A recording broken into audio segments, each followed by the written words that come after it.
Because marriage laws could in future allow women to marry more than one man, just as polygamous men are allowed numerous wives. Now, the Home Affairs Department has published a policy document containing a proposal for polyandry to be legalized. The move is an attempt at gender equality. Let's get reaction from Kenneth Meshoe, leader of the African Christian Democratic Party. Reverend, thanks for your time. So what do you make of this proposal? What's your response? I think it is a bad idea for a number of reasons. Firstly, it will not bring peace and stability in the home, because when a man, maybe let's say there are three, would want to have his wife that night, and the other man also want to have her, what are you going to do? What is she going to do? Because that might lead to those men confronting each other. But men are jealous. No, Reverend, hold on. I have to stop you, because there's polygamy as well, right? There are men who are allowed to have multiple wives. It's the same principle that applies. So first finish your thought. Not really, because not really. Why? Not really, because traditionally that has been an accepted practice. So why can't you accept this? You know that there are men who are reported to have assaulted or killed their girlfriends because they saw them with another man. Men are jealous and possessive. So because you never hear about a woman killing a husband because she found him with another woman. That is rare if it happens. But it is common for men who find their girlfriends with other men who become jealous and assault them or even kill them, shoot them in their cars. I mean, this past 2 weeks we heard stories about that also. So now, if a woman is shared by three men, as an example, and they all want her the same night, what's going to happen? Because there will come a time when one of the men will say, but you spend more time with that man and not with me. And then there would be a conflict between the two men, all right? So the issue of gender-based violence is also going to increase if you allow a woman to be married to more than two men. It is not practical. It is not workable. I think South Africans must not take this issue of human rights too far. Hi, Bo, but it's equality. You can't say that. But it's equality, and gender-based violence should not be used as a reason for women not to have equal rights in this country, Reverend. Come on, you're a member of parliament. You can't be talking that way. Let's talk practicalities. Let's talk about what is workable. It is not workable. You are a man. I would ask and a woman is equal to a man. Say it again? Any woman is equal to a man. So well, what if I'm a man? You.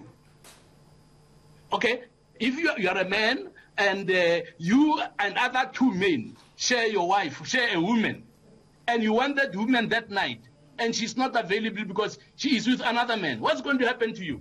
So definitely this won't be workable. No, Reverend, you're talking about aggression of a man and him using it against any woman who has more than one husband, which is outrageous, right? Because this is not what it boils down to. I thought you were coming here as the African Christian Democratic Party to talk about things in a different way, but you're talking about aggression of men and how men will deal with this. The reality is that it's about equality. If men can have more than one wife, why can't women have more than one husband? This is a constitutional democracy we're talking about. You are a member of parliament, and this is what you're saying with regards to this. Okay, we have to be practical. The constitutional right do not make us make foolish decisions, because we have constitutional rights. If a person wants to walk up and down the street naked, it is their constitutional right. But everybody will say that's not on. The police will say that's not on, and yet they have the right to wear whatever they want or not to wear anything. There is nothing in the Constitution that says a man or a woman cannot walk naked in the streets. But you don't do it. Why? Because it's not right. Who decides what's right and wrong? Why are you judging about what's right and wrong when it comes to constitutional rights? The Home Affairs Department says this is about equality, because if men are allowed to do it, women should be allowed the same right. And that's equality we're talking about here. Okay, I'm saying it is not workable.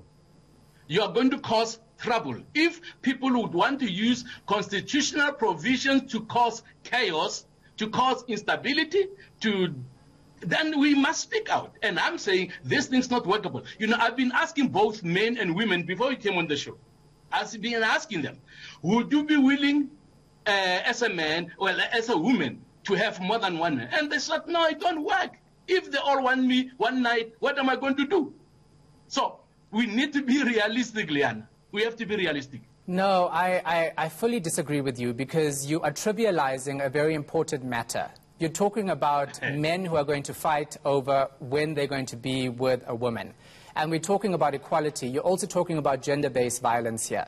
So are you okay? Let's separate the two, right? Because I've heard what you had to say about this in your reason. Are you okay with men having more than one wife? Well, societies, I don't believe in it. It's happening. It's working for people who are in it. Although there are women who say it is difficult. Why? Because one man cannot love more than one wife equally. There will always be the favorite one. And others who are not favorite, they are not happy about it. They are enduring being in that relationship. Maybe it could be for economic reasons.